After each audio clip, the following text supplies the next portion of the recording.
Today I have Jena Doyle back to talk about The Long Night, The Dark Night, Solstice. This is book 3 of her 4-part series, so if you are not all caught up, I highly recommend you check out the first 2, Midsummer and Samhain, and then after this we are going to wrap up the series in a few months with Beltane. Things are really heating up and building in this story, and we go from the most delicious Christmas morning primal scene in the beginning to like, oh no, things are really going wrong towards the end. And of course, we got a great cliffhanger. So I hope you enjoy. Welcome to Busy Reading Romantasy, the podcast where we deep dive into some amazing books and talk to the authors that created them. I'm Kalisa, your host, book lover, podcast producer, aiming to have enjoyable conversations that matter. As a reader, we know that romantasy isn't just fairies prancing around having sex all the time. I mean, sometimes it is, and we love that. But it's also about exploring good and evil, power corruption, female empowerment, and so much more. So let's get into it. In my head, okay, what happens Yeah. during Solstice, and then what happens during Beltane? Like, okay, need to get my facts straight. That's fair. That's very fair. Luckily, I not to brag, but I've been on a roll. After too many episodes, I was commenting on how bad my note taking was. I've improved a little bit. So hopefully that can keep us on track. I actually just filmed an episode with a friend of mine. We did like a buddy read, and for her it always like flip-flops. There's someone who's just read it sooner and someone who has read it a while ago. And she was like going through the events, and I was like, are we talking about the same book? Did we read the same book? Like, that is not what happened. It's like that that Gandalf meme where he's like, I have no memory of this. Yes, yeah. So open to interpretation. Yeah. No, Oh, I've been reading a lot of fanfic recently, and after a while, like especially if you read the same ships or the same canon, like yeah. it all blurs together, and I'm like, Yes. dude, have I read this before? I don't remember. I guess I'm gonna read it again then and enjoy it a second time. Absolutely. Yeah, that's how I feel like when I get to towards the end of each book, and if I'm like recounting it, when there's like 5 different things going on, and I'm like, well, I was really excited about this part, but then this is also happening, and then these people are over here, and it all just like whoosh. Yeah, blurs But together. yes, absolutely. But glad to have you back Yeah. for Solstice. Very appropriate. Like I said, this couldn't have worked out better timing wise, just like Mhm. throughout the year. Very fun um, to go to, I guess, be kind of like on pace with everything that's happening, even in the real world. So, first of all, Jenna, just welcome back. How are you? What have you been up to? I'm great. Thank you so much for having me back. It is the void week between Christmas and New Year's while we're filming this. And so I've just been rotting and, enjoying cuddles with my dog and reading and trying to figure out what I'm going to write next. So I finished up all my releases for the year, and I only have one out for pre-order next year. So I'm trying to figure out what I'm going to do. Gotcha. Is anything like tickling in the back? Yeah. So after I finished the Midsummer series, and I don't want to give too much away because you haven't read the last book yet, there is a opening for a spinoff. And so I've been thinking about just doing that. It's been bubbling in my mind since I finished the Midsummer series. And so I think that might be next for me, honestly. Ooh, fun. Okay, Yeah. I'll keep that in mind as I read Beltane next. Yeah. Just make sure once you get to the end, make sure you keep reading. So Okay. there's a little teaser, a little amuse bouche towards the end, and we can talk about that when we meet again for Beltane. Yeah, amazing. That is great. And yeah, it's so funny.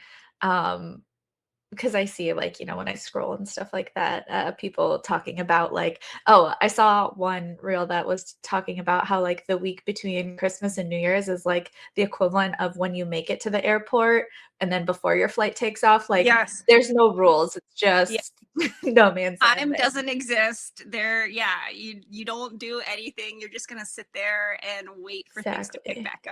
back up. Yeah, I had all intentions to take this week fully off, but life decided. Well, so also I'm a Capricorn baby, and my Mhm. birthday is January 8th. So it's a fun, like, Christmas. Exactly 1 week later is New Year's Day. Exactly 1 week later is my birthday. Oh So my gosh. to take some of the pressure off of next week for me, I'm working like 2 days this week, and then I will have my rotting time well earned. Yes, absolutely. I'm also a January Capricorn. My birthday is Oh, January 20th. So I'm right on the cusp between Capricorn and Aquarius. But yeah, I feel your pain with birthdays being so close to Christmas. And, I don't know about yeah. you. When I was little, my birthday always got shafted because, Christmas was so close. And then it's like, Yes. oh, well, I guess it's just, birthdays are like, okay, whatever. Yep. The older I've gotten, the more they're like, "It's the same thing, right?" And I'm like, No, you need to separate the two. Yeah. right. Fun times. Okay, well, they didn't need me, so." Okay, so, absolutely no pressure, but just so we can kinda, like, wrap up where we left off as far as, like, where are kind of things at the end of Samhain. They, like, made it to Faerie, they got out of there, chaos continues to ensue. That's right. Yep. And so let's see. At the end of Samhain, I know that we leave off with Carter and his point of view. We're in the epilogue. We're back at Ivy and Lex's wedding. Carter's watching on television, very upset. He sees a news report that Ivy and Lex have gone missing, but then he gets a phone call from them that they're actually something's happening. And someone knocks on the door. He goes and opens. It's Poppy. She's got his little sister Lizzie. She says, "I'm so sorry. Like, I love you. I'm sorry." And then both Lizzie and Poppy disappear. And that's Yeah. where we end. And then Solstice starts, and Solstice picks right back up where we left off. Yeah, I have to admit, I think it's just me being very slow. Finally, this was the book that I realized that the wedding was, like, kind of, further out in the timeline, and Mhm. how the 2 middle books, like, fill in that. It finally clicked in my brain because I kept being like, "Oh, the wedding, something's gonna happen, and then more is gonna happen after that," and it's like, no, all of this is leading up to that pretty much. Yes.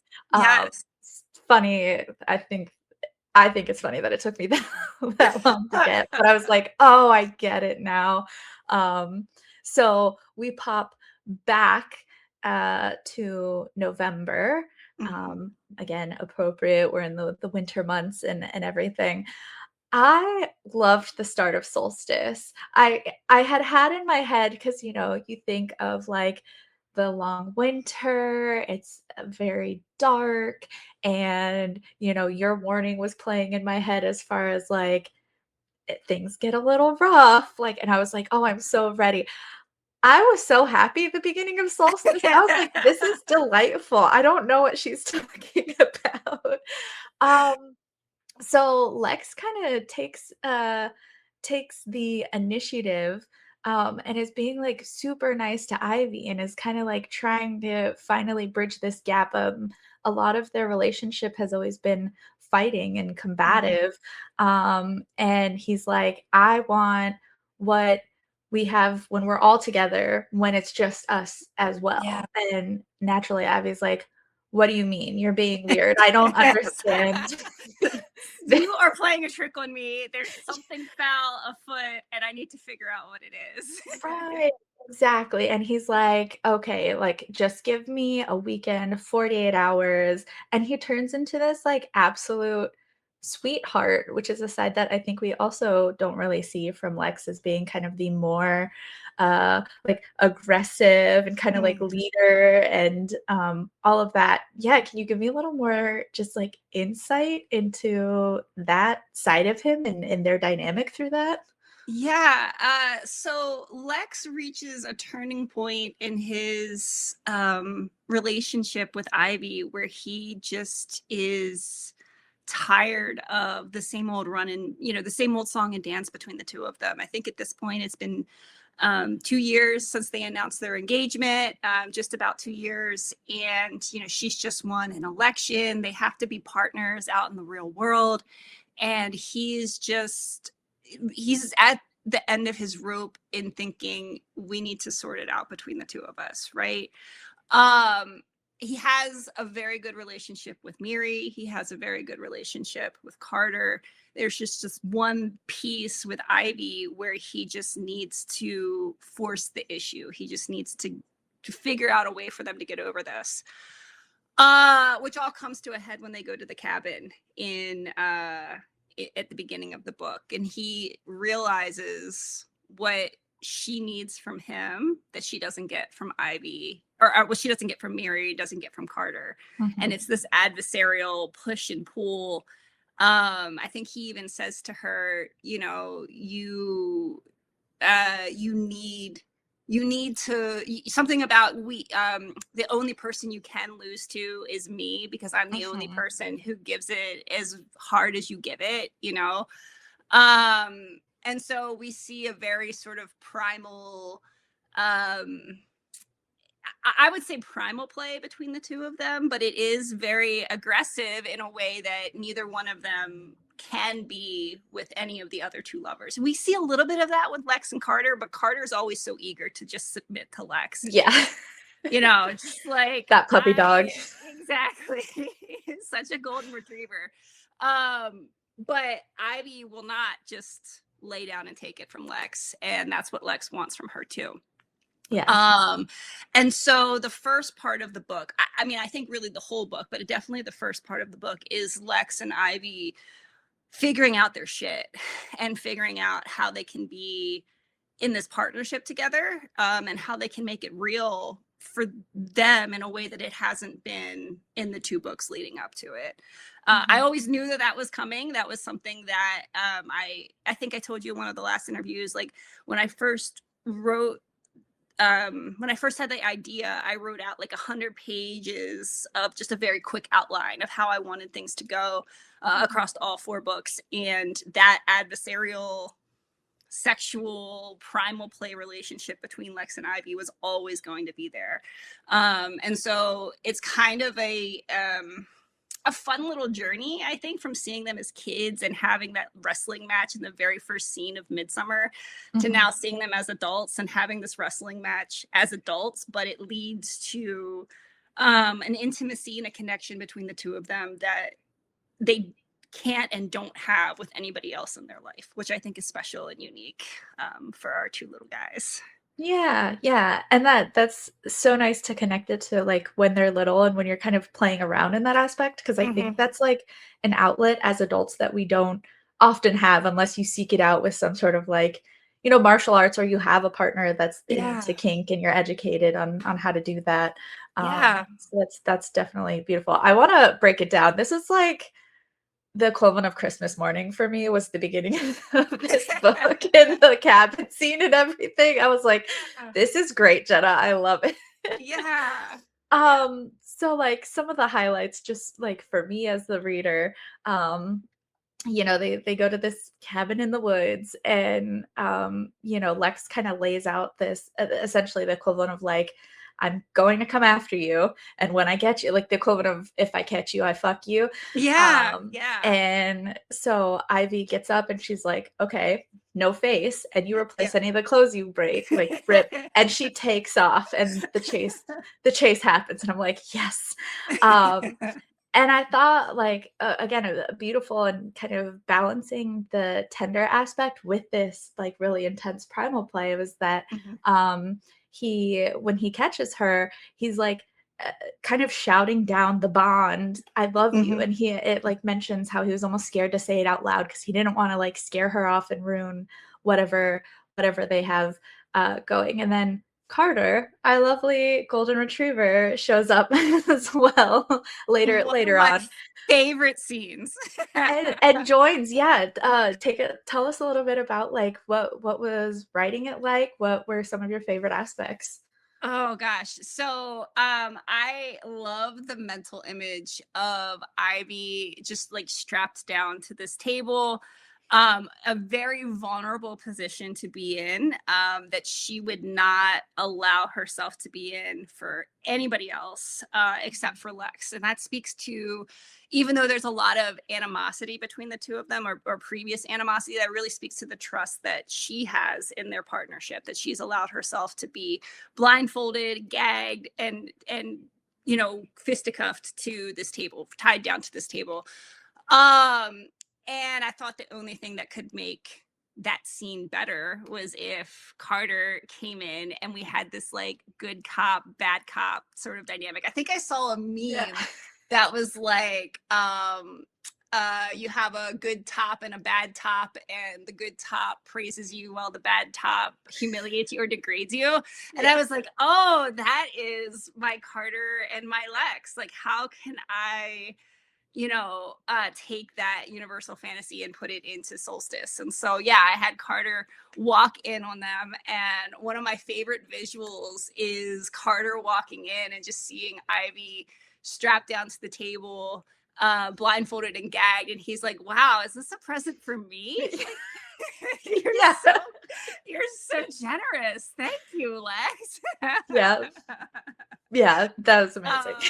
Yeah, and I loved their dynamic. I mean, obviously I love all four of them together, but I think there's something just very fun about Carter and Lex and Ivy, and the rough edges. I think Miri is can be a lot softer. She's definitely the most femme out of all of them, and so having this very very physical scene, very vulnerable scene between all three of them, that was just a lot of fun to write and to explore the emotions and the dynamics and the intimacy. I think that came with just having the three of them there.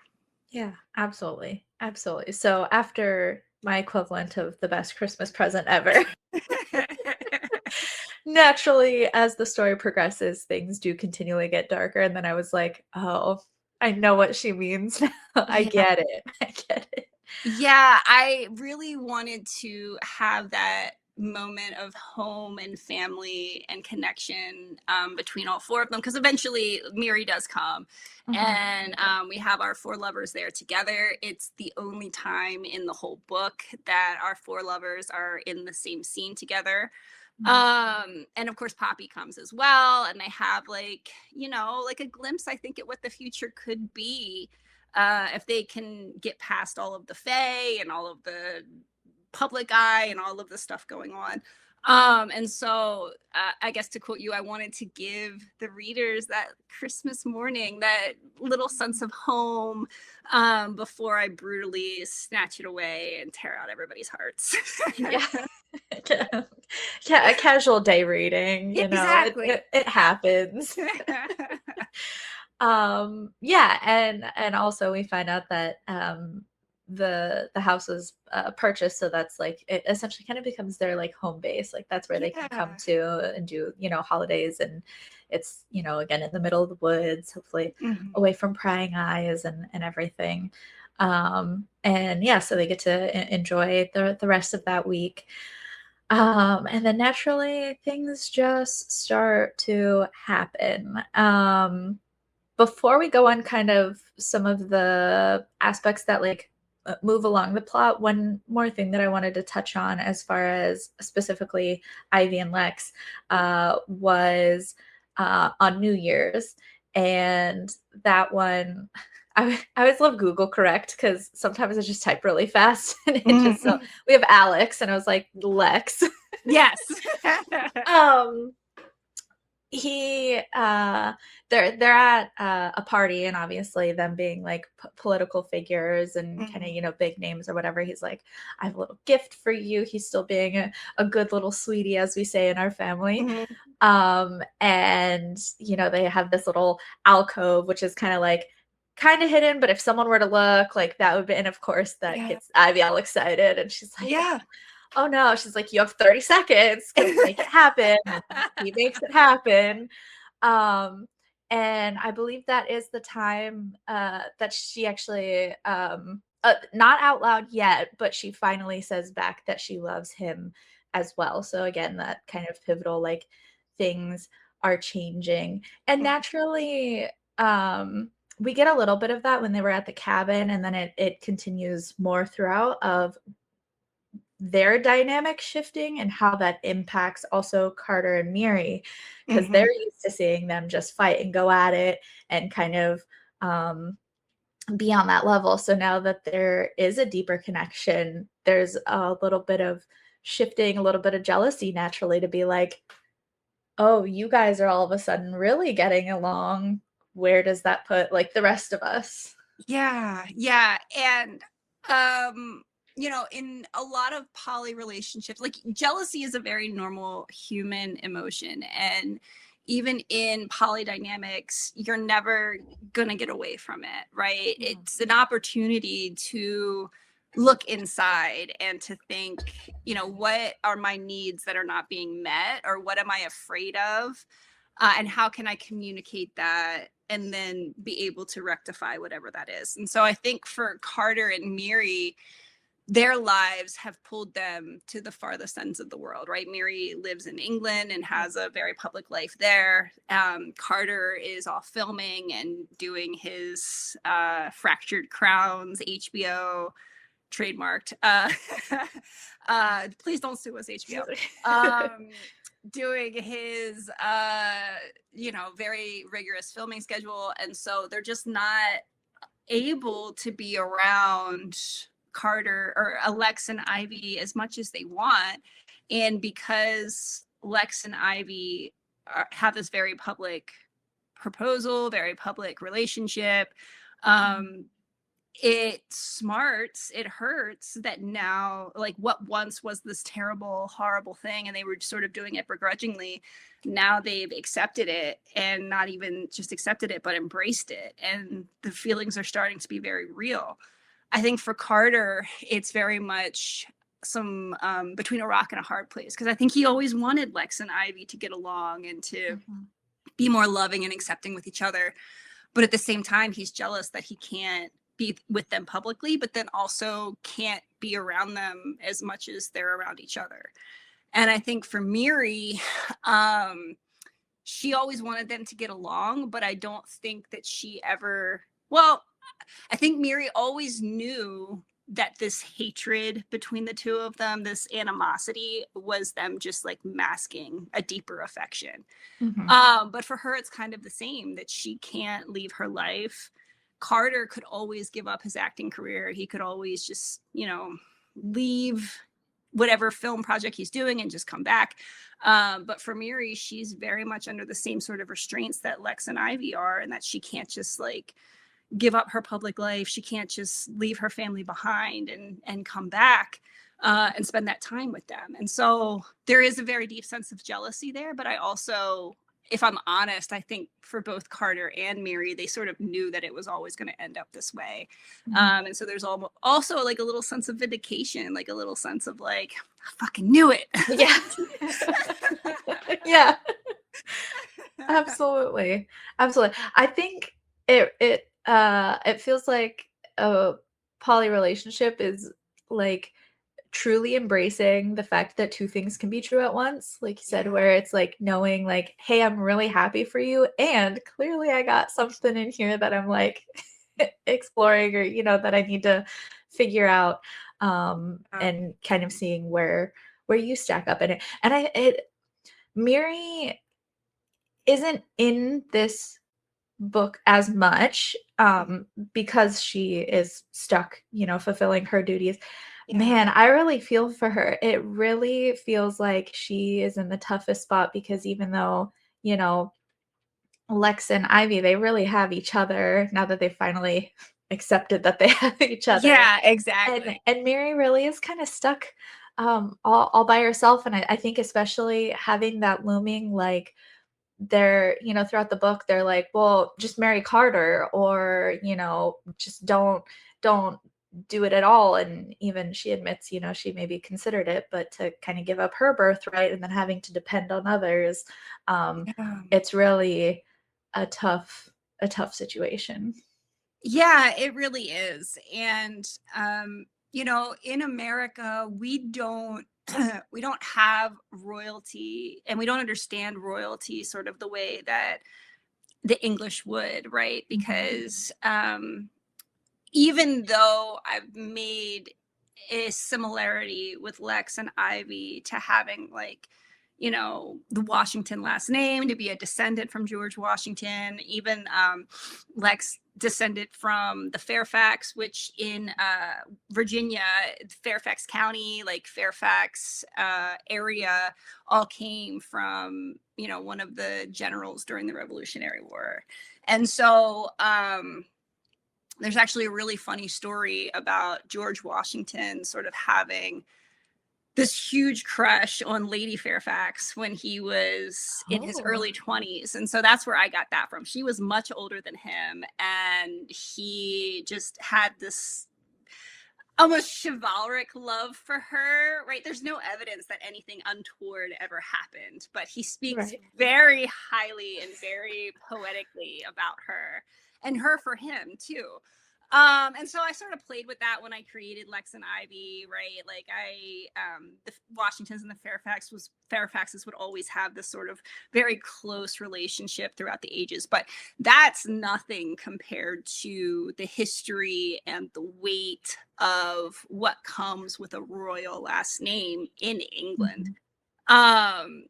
I listened to Spare, Prince Harry's book, and he talks about that a little bit, sort of this impending weight of responsibility Mhm. for being part of that bloodline. And we don't, like, Americans just really can't understand that in a way that English people can. So I really tried to play with that in Mary's psyche, like, hundreds and hundreds of years of her family holding on to the monarchy, holding on to the Mhm. throne, and the weight of being raised in that environment, and knowing um, that it doesn't matter what you do, you can't be who you are, you can't be who you want to be, because of millennia of expectations that have been forced on you as your birthright.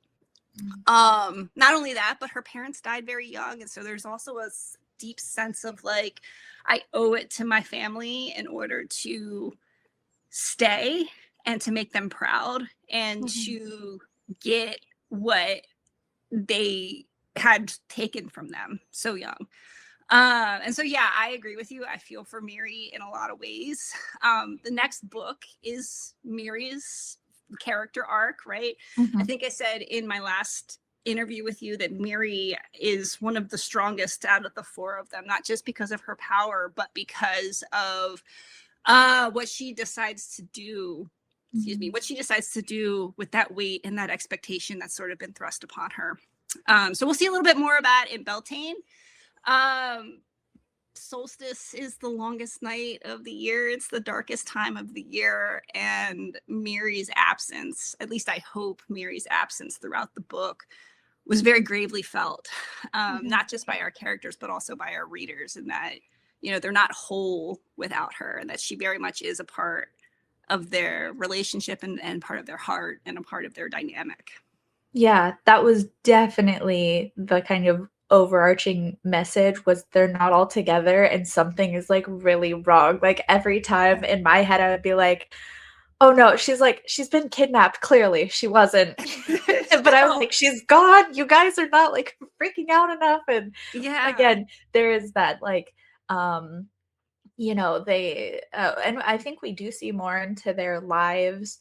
The first 2 books, there's more, a lot of the action that we get is them escaping their lives, and this one is definitely they're more in their lives. So even to see little things of like, their assistants who have their whole day scheduled out for them, we see more of that. Like they can't just up and run away whenever they want as much anymore. It's harder and harder to get away. But so there was a level of like, she has stuff that she's doing, and I was like, no, this is bad, guys. This is bad. Yeah, for sure. It's both. Yeah. She has stuff that she's doing. It's also bad. Like the fairy king is fucking around, and he's just he's gonna find out. But at least in this book, he's still fucking around. For sure. So I'd love to switch focus a little more on kind of the things, like I said, the pieces that are kind of being set in the background. So at one point, Miri feels the vines all disappear, so those aren't there anymore. And all of a sudden, it's kind of like the queen is missing, the king could be out there somewhere. And we start to see with their powers as well, between Lex being able to tell, detective people are telling the truth, and then Ivy actually being going into people's minds.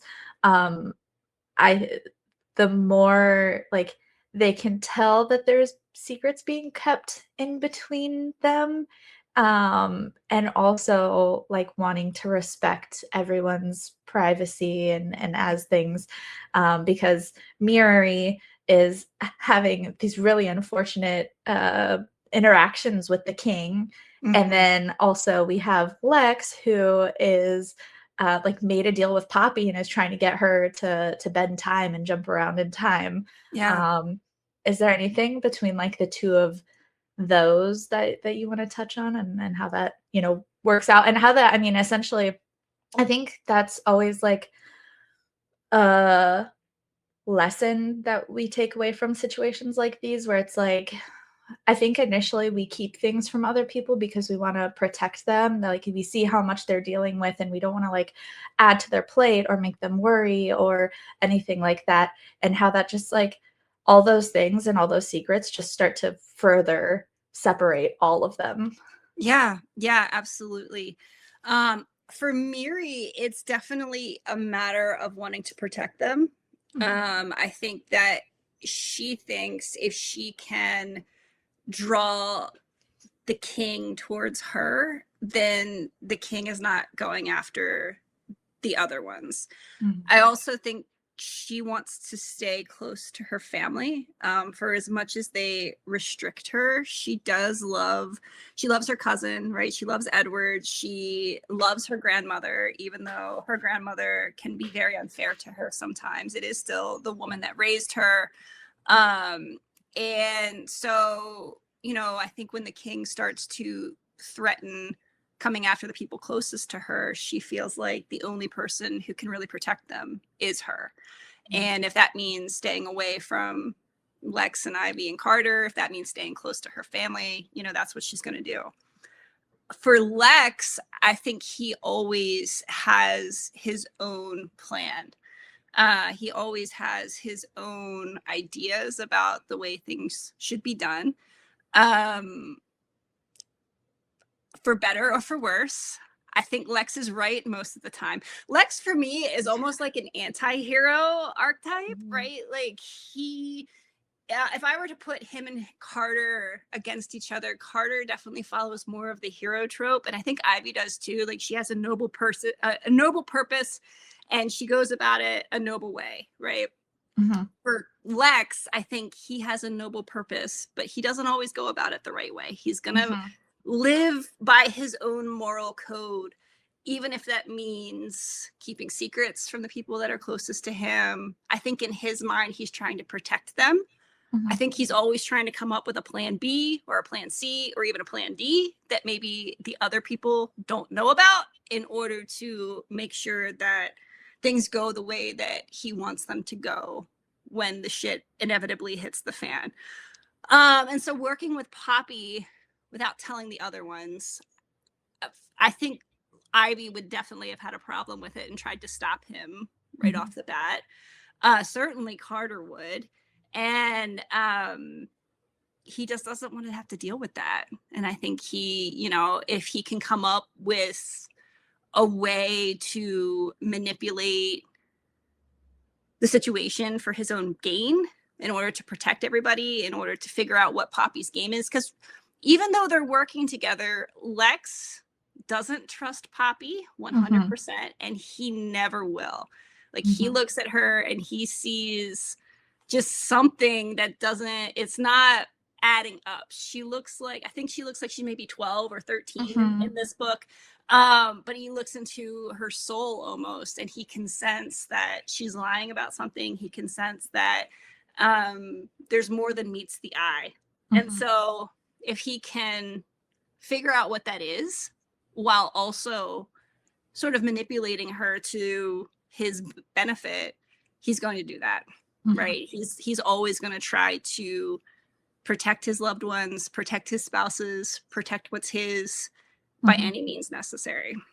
Yeah, that was one part that I noted as well, that when Poppy shows up, because she often like pops in throughout the night and kind of just comes and goes, that at one point she meets Ivy's sister Abigail and takes a big interest in her, and I was like, oh no. Because we know what happens with Carter's little sister. I was like, oh no, she's, it's such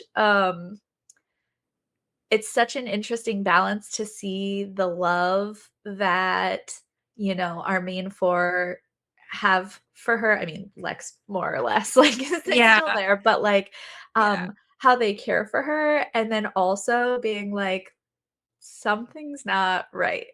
There's something off here, and I don't know exactly what it is or how it's going to go down quite yet, but it's a little unsettling. I think we touched on this in the last in the Samhain interview, but in the play, the changeling was not in the original play itself, was not even shown on screen or on stage. All we knew was that the king and the queen were in a pissing match over the changeling. The queen wanted him as like one of her children to like love and protect and hold, or whatever it is that fake queens do with changeling children. It's sort of implied that the king wanted to use him as a little bit of a sex slave, not outright said, but sort of implied. The main thing that stuck out to me was that the changeling does not appear on stage, has no sense of agency, has no choice in the matter. These two fairy royals are fighting over him. What does he want? He probably wants to go back to his human family, wherever that is.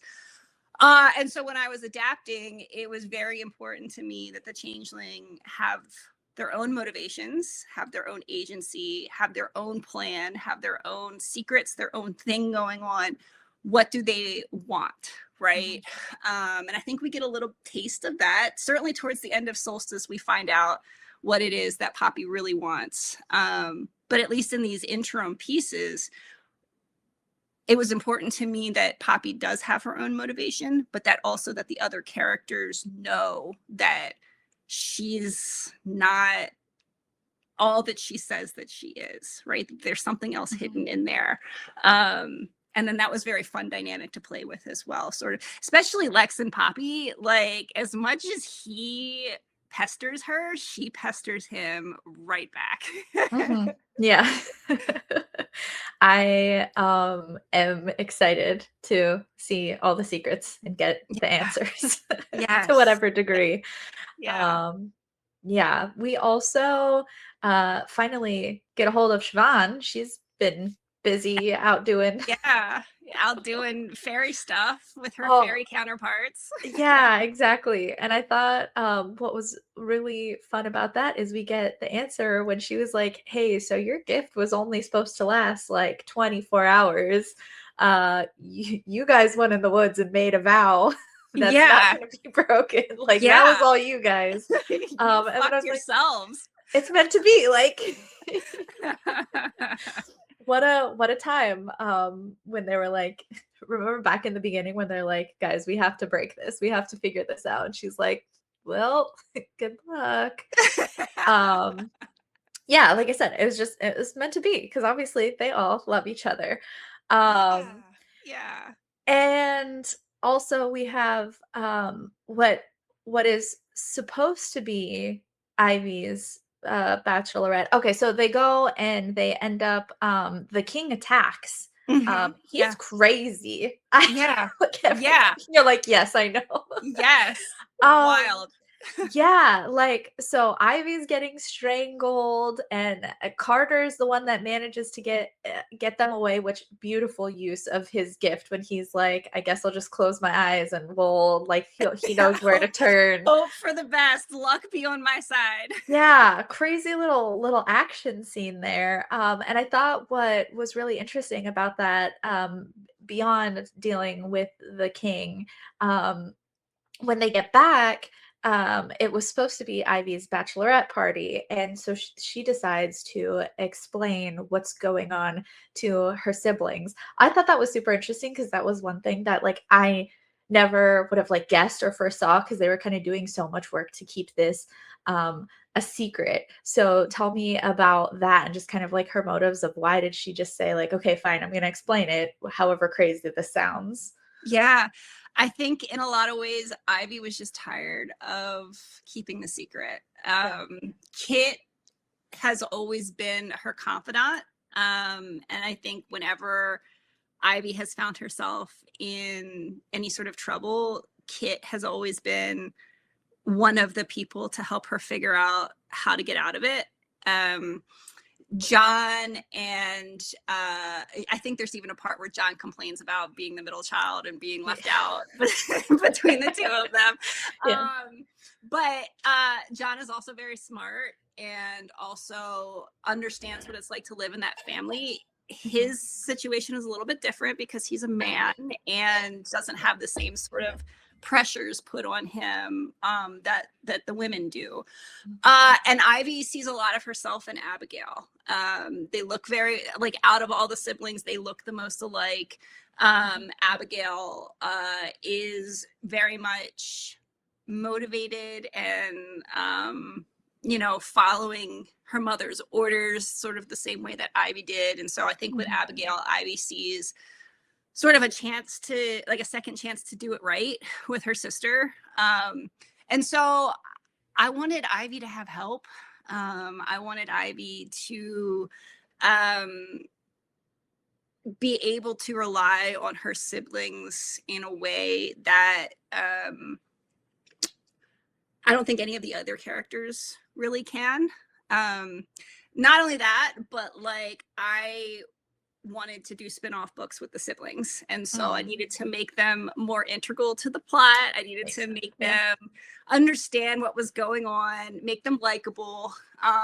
There was a scene with Ivy and Kit and Abigail dress shopping, and that's one of my favorite scenes because that's really where we see them get to be sisters. We get to see the dynamic between the two of them. We get to see Kit in a little bit more of a realistic situation instead of being this, this phone call of, hey, can you help me find information on this? Can you help me do that? Can you, we see Kit be a normal human and dress shopping in a place where the dresses don't fit her because she has a different body type than her sisters. And that's just very relatable.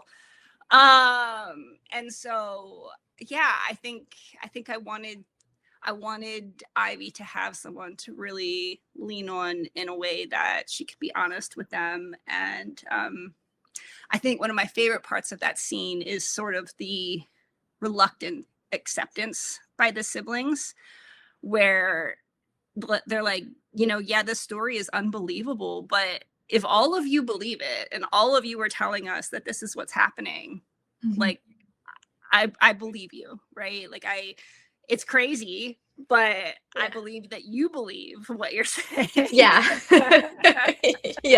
Yeah, absolutely. And like I said, I think it's one, I'm always a fan of those smaller details. And, like I said earlier, there's a difference between the first two books where a lot of the focus is them getting away. Mhm. versus this is very much their real lives. So it kind of broadens the scope of how is this also affecting the people around them, and to see like the pressure that Ivy is under, and to kind of see that, like you said, filtered through some of her siblings, and how, we'd get little pieces of their own matchmaking, and how maybe they Mhm. thought they were in control, and I was just thinking to herself, well, mother gets what mother wants. Exactly. And to see all of that, just kind of cements the world that she's living in, and the world that she has to deal with, and it's not them prancing in the woods. Yeah. um and this is where I was really like, yeah. Jenna, I feel the solstice. um Miri won't come and visit them. Poppy is lying. Lex is, keeping a secret. Ivy is off. She's like working out, losing a bunch of weight. The Yeah. queen is missing, Yeah. and everything. And I think the way it descends into this, a lot of times, being that it's books and we kind of are dealing with a very fictional world, we can get these like really crazy events. And this really felt like this slow descent into the darkness, where it's just all these layers. And once you start stacking it up, you're like, man, nobody is doing well right now. This is Yeah. really not great. Yeah. Yeah. I did that intentionally. Sorry, not sorry. Yeah. Thank you for saying that, right? But also I wanted it to feel like the most yearny, angsty part of their story. I wanted it to feel like it needs to be all four of them together, or else they all suffer because of it. Miri and Ivy have a special connection, right? Now we saw in Samhain, when the four of them are apart, the lust comes back, right, with a vengeance. Mhm. Here, most of them are together, and so I think the lust is a little bit abated because of that.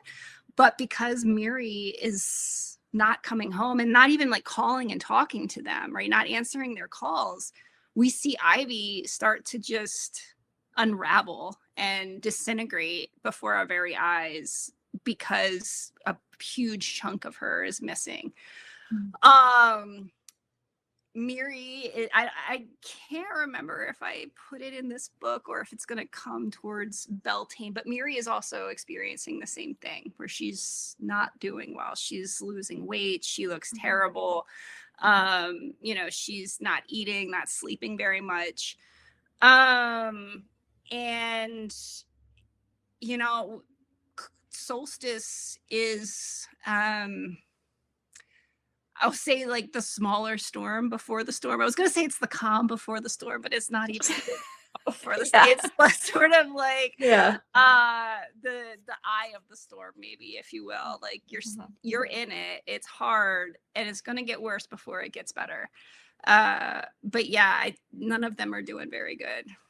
Yeah, So and then poor little to up guy. the ante, because that's, not enough, Miri, a picture of Miri and Ivy together in bed, Ah, uh, yes. that gets leaked, and Miri Yeah. is like, "So actually we're gonna cut all this off, like, you have a life Yeah. and I have a life, and we can't be doing this." Yeah. Um, Completely cuts that off. Ivy's response is also to cut everyone out. She's working out a lot, and to try to, Yeah. be distract herself. And we also get a little bit more insight what Miri's up to, because she's getting married to a prince. Yeah. And then it's hinted that something happened when she had visited him, and he like straight calls her out. He was like, "You were calling out for Carter in your sleep, and there Yeah. was liquids in the sheets." And it was, first of all, bold thing to say. Like, I guess when you're royalty, you don't. I guess when you're royalty, you don't care, because like you're gonna cut to the chase. Yeah.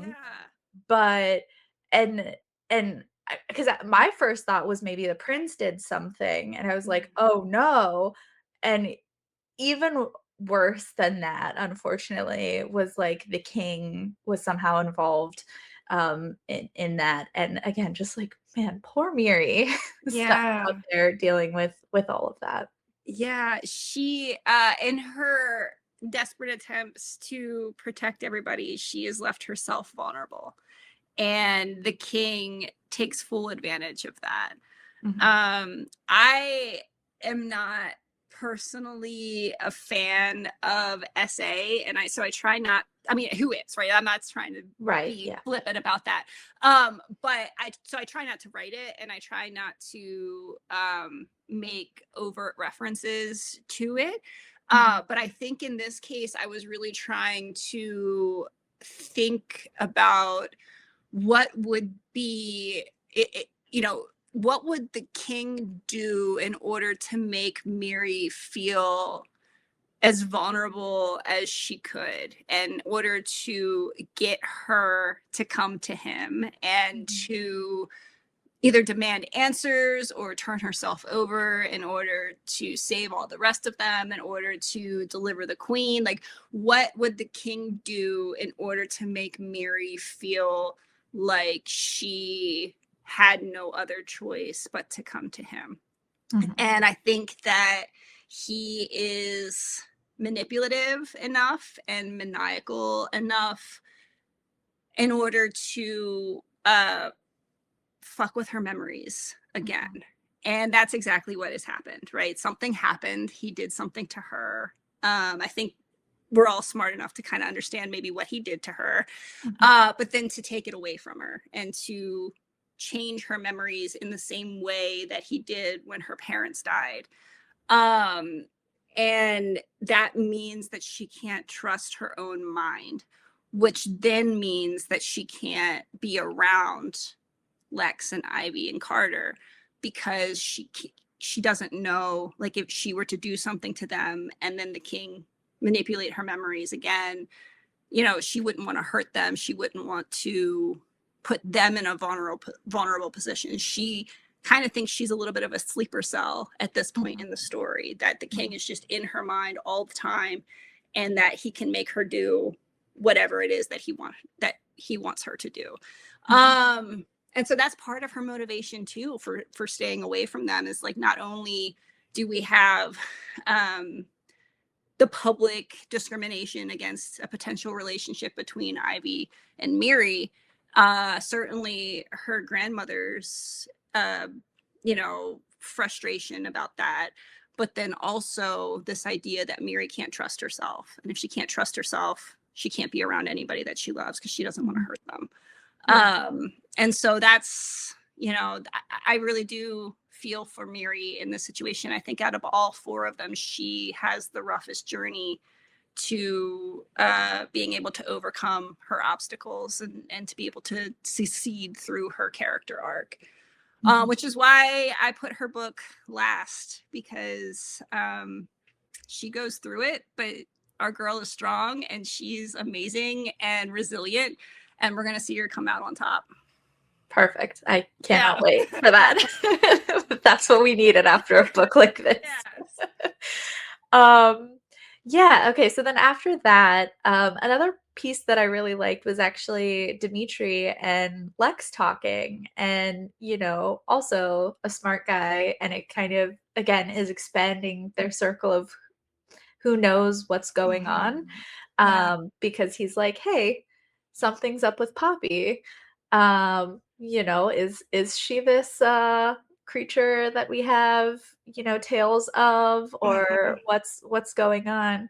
And kind of opens up the conversation of like, hey, and Lex, he kind of gives some, but he also keeps some, and he was like, you know what, actually, we'll have some drinks at another time, and I can catch you up on everything. Just like right now is not the moment. And also, as a very weird, unsuspecting, surprising gift, Dimitri's like, hey, we found her. And it's the queen. And it's so interesting because we know that there was some sort of like powder or something, and she's acting real weird. To me, it kind of came off that she was just acting like a child. Like, she goes to go shower and just like takes all her clothes off or whatever. And when they try to talk to her, there's like some recognition, like she's in there. She just couldn't seem to fully, express herself as you would a queen Yeah. or Yeah. even so yeah, we get that little piece, which Yeah. stirs things up. Yeah. So one of the more interesting parts of the original play is when Oberon, the fairy king, tells Puck to put the eye drops, like the little fairy love eye drops, he puts them on the queen, and then he transforms one of her jesters into a donkey. And when the queen wakes up from having the eye drops put in her eyes, she believes that she has fallen in love with this donkey. And she spends a lot of time like doting upon the donkey and like really believing that this donkey is her soulmate. And then at the end of the play, when Oberon fixes the fairy haze and she comes back to herself, part of her reason, I guess, for submitting to the king at the end of the play is that he embarrasses her by making her believe that she's been in love with this ass, this donkey, the entire time, right? And so in her humiliation, she finds humility and subservient to the king because, she was in love with a donkey. Which is very indicative of Shakespeare in general, but also like 15th century ideas about women in power. Which might say something about Queen Elizabeth, but that's a totally different conversation. Totally different conversation. For purposes of the adaptation, I knew that I wanted to bring that in, right?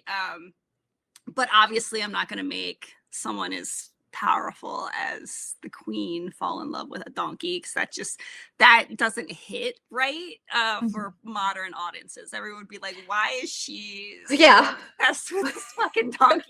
Where'd the donkey come from? Yeah, exactly. And so I thought, if the king was gonna do something to the queen in retribution, he might make her unable to communicate and maybe sort of forget who she is. And so I really played with those themes. I feel like the queen views Poppy as her child, certainly an adopted child, right? We learn that, and I don't know if it's in this book or the next book, but eventually we learn that, Poppy's mother was one of the queen's handmaidens, and, when she gave birth, she passed away. And so the queen really took Poppy in as her own and raised her like a child. And so I think we'll have, one of the reasons why the queen might have been so drawn to Poppy, despite not knowing who she was and not knowing how to communicate, is that like that mother-child bond was still very present. And we still see some of that personality in the queen, despite the fact that she can't really remember who she is and she can't communicate in certain ways. And so our characters are sort of at a loss of what to do with her, right? Like the wedding is tomorrow. We have to get married. Like that's a big deal. We also know that the king is looking for the queen, possibly to kill her or to do something worse with her. We don't know why he wants her back so much. So almost an instance of like my enemy's enemy is my friend. Like we have to keep her safe. We have to do something with her. We have to figure out how to get her memories back so that she can help us. She might have been there the first time that the king was cursed and banished from the human realm. Like we need to figure out how can we fix her so that she can help us fix this. So that was really fun to play with. It was fun to sort of strip the queen of all her dignity and her royal, je ne sais quoi, and see what she might be like without all of that. And it turns out she's very playful and very loving and very generous and kind and sweet. And, she has all of those aspects to her personality. And it's sort of this duty of being a fairy royal that has made her so ruthless and so cruel in some way. So it's a little bit of a dichotomy there that was fun to play with. Yeah, yeah, it's cool to think of it that way, and it makes sense. Yeah, like all the things that make you a queen, and it's not necessarily that you want to be that way or that people set out to be that way, but unfortunately, just things tend to harden you. Yeah, exactly. Yeah, yeah. So we get a, a little reprieve in that Carter is able to go visit Miri. It ends up Mhm. a really quick kind of interaction, and this is where she says that she feels like she's coming in third. With just everything going on in her, just being more removed from Mhm. everything, and exactly as you said, just to kind of in aims to protect, she ends up just walking out and being like, I gotta go, we can't be here, like I'm getting married to a prince. Yeah. And then on the flip side, we are finally up to the day of the wedding. The wedding. The elusive wedding that I've been waiting for forever. Which, obviously we'll get the more of the outcome. Um, and a few things happen, whatever you'd like to touch on. One, we get Kit confirming that their mother was behind the texts and the lake. Yeah. Such a bummer, man. But I think I was really thinking that, like, oh, the texts are part of the fairy magic to like test them in some way, Yeah. and then to like get the confirmation that it was your own mom, like that sucks. Yeah. Um, and then also the king shows up and they are trying to run from that. And that's where we get the scene with Carter is on the phone with Ivy, and Mhm. Ivy overhears Poppy popping up and taking his sister. So kind of the whole crash, like we've gotten the little hints of things, and you're at the moment where you're like, oh, it's finally It's all happening. coming together now. Um, Yeah. yeah, and so part of the like mind stuff that Ivy's been working on as well is when she got strangled by the tentacle, she realized she was kind of in the king's mind. And Mhm. so with Lex's help, they like push back mentally on the king and he disappears. But of course, we can't just have, a nice happy ending. We have to have the cliffhanger, which is that her brother and sister John and Kit, they're also gone and have disappeared Yeah. as well. Yeah. Walk us through literally anything Yeah. of all of that. Yeah. So one of my favorite scenes in this book is the sex scene between Lex and Ivy the night before the wedding, Yes. where they sort of have like a soul merge or like a mind merge, something brings the two of them together, and they start to experience the sex together. They start to share their energy, which then helps Ivy the next day sort of latch on to Lex's energy and be able to push the king out of Mount Vernon, out of their vicinity, out of the area. That's very important. Hang on to that little nugget. My question to you and any readers would be, if she can do that with just the two of them, what perchance could she do with all four of them? Great. So but part of the reason why I wanted us to develop some sort of attachment to Ivy's siblings, obviously, is that so we would be, invested in what might happen to them once they disappear, once the king comes and takes them. I will admit that there is a version of Solstice in which it was the fairy magic that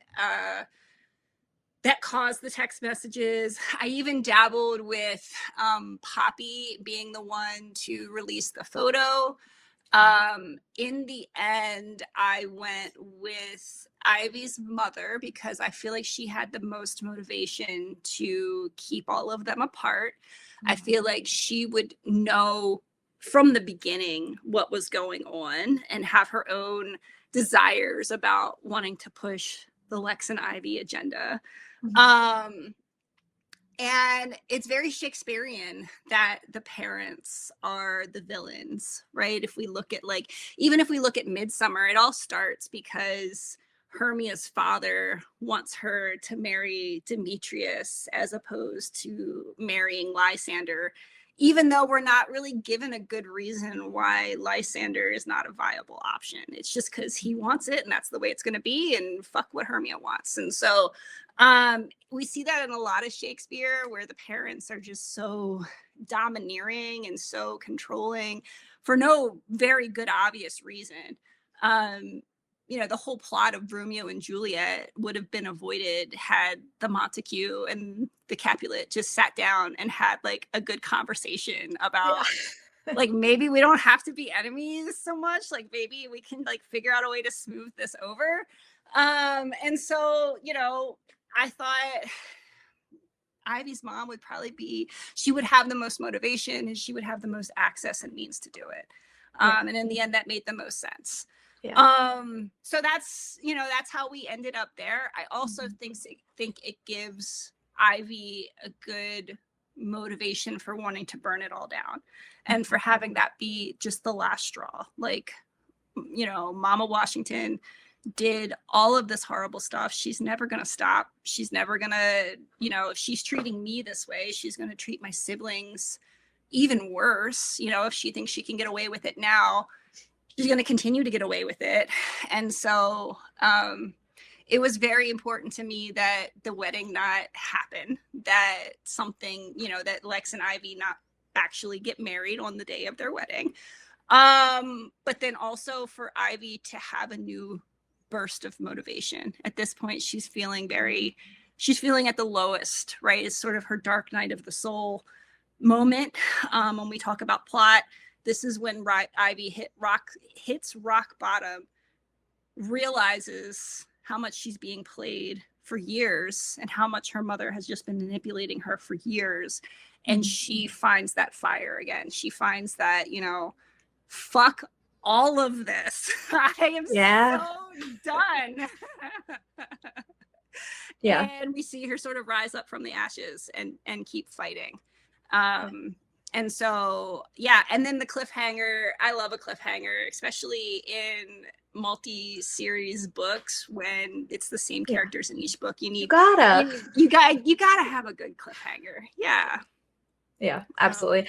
I love those moments. I should say I've come to love those moments. I worked with like a life coach for a little while, and I remember he was explaining like it's those moments that like bring you to your knees, that like really knock you down. They really suck. And when you hit rock bottom, there's something about like there's such clarity where you're like, what else? And somehow you like get the power to just move forward. And like you said, that really gave Ivy the like what else could possibly go wrong? Exactly. Might as well like actually go for what I want in life. Yeah, the hits just keep on coming. It was a pivotal moment for all of them, but especially for Ivy, and it's going to drive a lot of her decisions into Beltane. Yeah. Makes sense. Oh, exciting. So that brings us to the end. Yep, I know. We did it. We got through it. Yeah, so excited to see what transpires in Beltane and how this all gets, you know, because at first it really was like a how do we solve what's happened to us? And it's really shifted into like, ooh, you found yourself in the midst of a lot of stuff happening with a lot of really crazy people. Like, how do we just make sure like everyone is safe and okay? Yeah, you know? You said it before. The first two books were them going to Faerie and then trying to have to get out of Faerie. Here we really see everything coming to their world, and now it's all happening in their reality. And instead of being on the defensive, now they have to figure out how to be strategically offensive to get it all back to the way it's supposed to be. Yeah, absolutely. Well, it'll probably be earlier because there's no way I think I can wait until like actual Beltane to like see what happens. But be on the lookout for part 4 so we can, conclude this series. And just before we finish up, Jenna, do you want to tell everyone like where they can find you and follow what you're doing?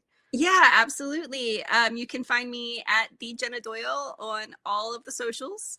My website, jenadoyle.com. All of my books are in KU now. So if you are a KU subscriber and you want to read Midsummer series, you can read that for free on KU. And yeah, come find me, come talk Midsummer. I'd love to hear from you. Perfect. Well, thank you so much for taking some time out of your rotting week to to talk with me. Oh my goodness. Thank you so much for reaching out and for having me on. It's been such a pleasure to talk to you. I always enjoy hearing your thoughts. Oh, absolutely. Yay!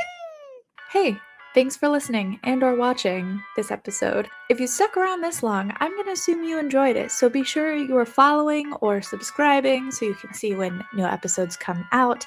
I am most active on Instagram at Busy Reading Romantasy, so say hi to me over there.